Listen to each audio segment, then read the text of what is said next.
உண்டு. ஆனா இவன் குருடனாய் காணப்பட்டாலும் இவனுக்கு இயேசுவை தெரிஞ்சிருந்ததுங்க. அப்ப அவன் மனக்கண்கள் என்ன பண்ணிருந்தது? திறக்கப்பட்டிருந்தது. கண்ணுதான் பொருள், ஆனால் இருதயம் திறக்கப்பட்டதாய் காணப்பட்டது. அதனால அவன் காதுகளிலே கேட்ட வார்த்தையை அவன் என்ன பண்ணான்? கண்களினாலே காண விரும்பினான். இயேசு நல்லவர் காதல கேட்டான்.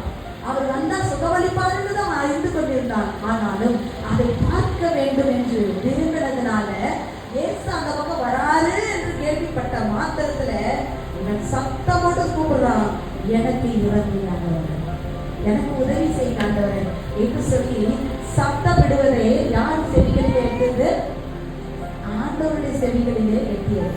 அவர் காதல கேட்டு கூப்பிட்ட காரியம். நம்ம கூட அப்படிப்பட்ட சூழ்நிலைகள் வரும்பொழுது, பிரச்சனைகள் வரும்பொழுது, வேதனைகள் வரும்பொழுது உலக மனுஷனை நம்ம கூப்பிடாதபடிக்கு ஆண்டவரை கூப்பிடுவாங்க. இயேசுவே, எந்த இடத்துல நீங்க கூப்பிட்டாலும் இயேசு என்ன பண்ணுவார்? உங்களுக்கு உதவி செய்கிற தேவன். இயேசு அறிந்தவங்க தான், சபைக்கு போறவங்க தான், வேதத்தை வாசிக்கிறவங்க தான், அவங்க தான் இல்லை. அறியாதவர்கள் கூப்பிட்டாலும் அவர்களுக்கு பதிலளிக்கிறவர். உன்னுடைய சத்தத்தை கேட்க தேவன் வல்லவராக இருக்கிறார். வனாந்தரத்தில் கூப்பிடுற சத்தம் கேட்டாரு, உன்னுடைய சத்தத்தை கேட்க மாட்டாரா? உன்னுடைய காரியம் என்ன? உனக்கு என்ன தேவை? கர்த்தர் உங்க சத்தத்தை கேட்க வல்லவராக இருக்கிறார். இன்றைக்கு நீங்க போய் கூப்பிடுங்க.